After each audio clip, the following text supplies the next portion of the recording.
What's up guys, Luis here and welcome back to the channel. So in today's video, this is actually a follow-up to my last video on Facebook Marketplace. I got a ton of questions in the comments, so I'm here to answer those questions. Again, like I said in that last video, I'm still a beginner at this, so I'm going to be answering these questions to the best of my ability. If I answer any of these questions wrong and you know that I was wrong, please let me know down in the comments. Again, I'm still learning and I'm going to answer these questions to what I think is right. I wrote the questions in the comments down, so I'm going to read them and then just kind of go from there. How do I put bank account info, comma, I can't find it anywhere? So that's a pretty simple question. Once you actually have a balance in your marketplace, there'll be a little plus sign. You click that plus sign and it'll ask you for your bank info. Pretty simple question. If there's any other ways to do it, go ahead and let me know. So another question is best way to get reviews. One of the best ways that I found to get reviews was to actually follow up with the customer. So once you know that your shipment has arrived at their house, it's been a couple days, I'll send them a follow-up message, and in that message I'll say thank you for purchasing blah blah blah blah blah, please leave us a review. For the most part, just make sure you actually follow up with the customer and ask for that review, because a lot of the times people aren't going to leave reviews. I don't know about you, but when I buy something off Amazon, I always go to the reviews and,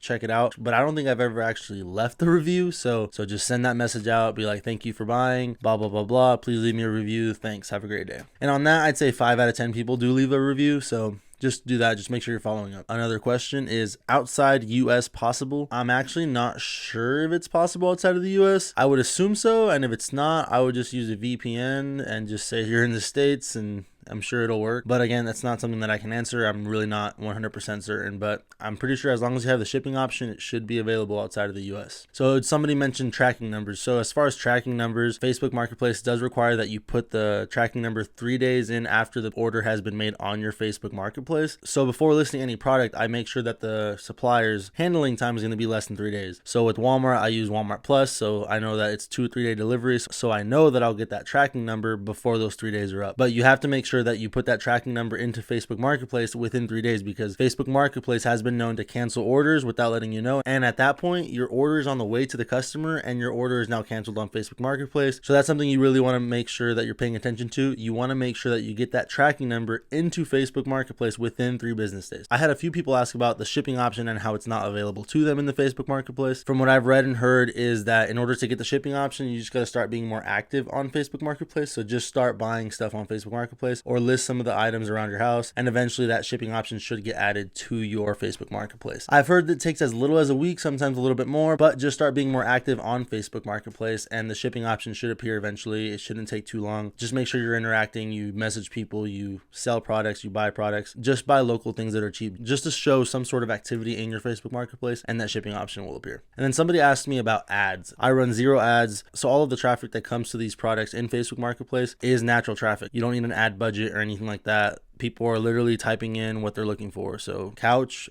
are going to pop up and you're going to be in there somewhere. I think some people do run ads, but I haven't been running ads. I've just been listing and getting sales. So I don't think you need ads at this point. Maybe later down the road in Facebook Marketplace when it gets a little bit more competitive, but right now there's so little competition on there that you don't really need to run ads. Another question that I get a lot is, will the customer know that the product is coming from blank, whether it be Walmart, Home Depot, or any supplier that you use? And to that question, I don't know the exact answer to, but I have yet to receive a complaint, and at this point I've fulfilled over 200 orders on Facebook Marketplace. That video is coming soon too. So another question is returns. How do you handle returns? This is a super easy question that I don't know why people really complicate so much. If you get a return, you're simply going to go on to whatever supplier you bought it on. So for example, if you're still using Walmart, you're going to go to the Walmart website, go to your order, hit the return button, and Walmart's going to give you the return shipping label. You go ahead and forward that return shipping label to the customer.